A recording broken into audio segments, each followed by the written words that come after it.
सेहत का रहस्य प्रेरक प्रसंग।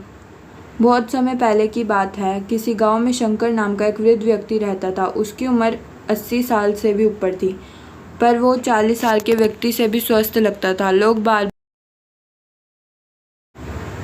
बार बार उससे उसकी सेहत का रहस्य जानना चाहते, पर वो कभी कुछ नहीं बोलता था। एक दिन राजा को भी उसके बारे में पता चला और वो भी उसकी सेहत का रहस्य जानने के लिए उत्सुक हो गया। राजा ने अपने गुप्तचरों से शंकर पर नजर रखने को कहा। गुप्तचर वेश बदलकर उस पर नजर रखने लगे। अगले दिन उन्होंने देखा कि शंकर भोर में उठकर कहीं जा रहा है। वे भी उसके पीछे लग गए। शंकर तेजी से चले जा रहा था। मीलों चलने के बाद वो एक पहाड़ी पर चढ़ने लगा और अचानक ही गुप्तचरों की नज़रों में से गायब हो गया। गुप्तचर वहां रुक उसका इंतजार करने लगे। कुछ देर बाद वो लौटे। उसने मुट्ठी में कुछ छोटे छोटे फल पकड़ रखे थे और उन्हें खाता हुआ चला जा रहा था। गुप्तचरों ने अंदाज़ा लगाया कि हो ना हो शंकर इन्हीं रहस्यमयी फलों को खाकर इतना स्वस्थ है। अगले दिन दरबार में उन्होंने राजा को सारा किस्सा कह सुनाया। राजा ने उस पहाड़ी पर जाकर उन फलों का पता लगाने का आदेश दिया, पर बहुत खोजबीन करने के बाद भी कोई ऐसा असाधारण फल वहाँ नहीं दिखा। अतः थक हार कर राजा शंकर को दरबार में हाजिर करने का हुक्म दिया। राजा: शंकर, इस उम्र में भी तुम्हारी इतनी अच्छी सेहत देखकर हम प्रसन्न हैं। बताओ, तुम्हारी सेहत का रहस्य क्या है? शंकर कुछ देर सोचता रहा और फिर बोला, महाराज, मैं रोज पहाड़ी पर जाकर एक रहस्यमयी फल खाता हूँ। वही मेरा सेहत का रहस्य है। ठीक है, चलो, हमें भी वहाँ ले चलो और दिखाओ कि वो कौन सा रहस्यमयी फल है। सभी लोग पहाड़ी की ओर चल दिए।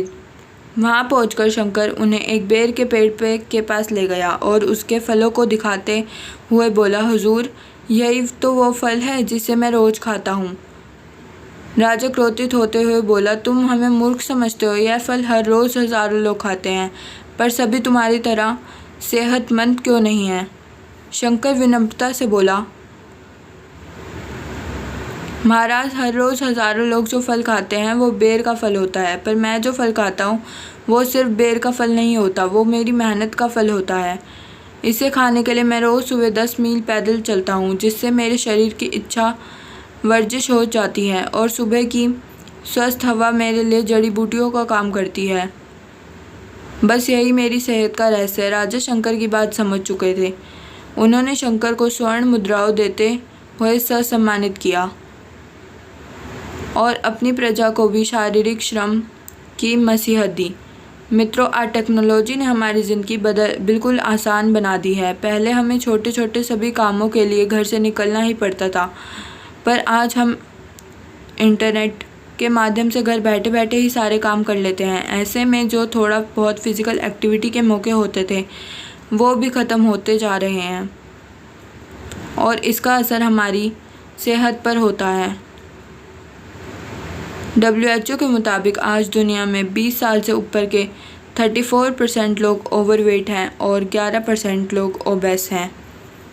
ऐसे में ज़रूरी हो जाता है कि हम अपनी सेहत का ध्यान रखें और रोज़मर्रा के जीवन में शारीरिक श्रम को महत्व ज़रूर दें। Like, share and subscribe. Thanks for watching.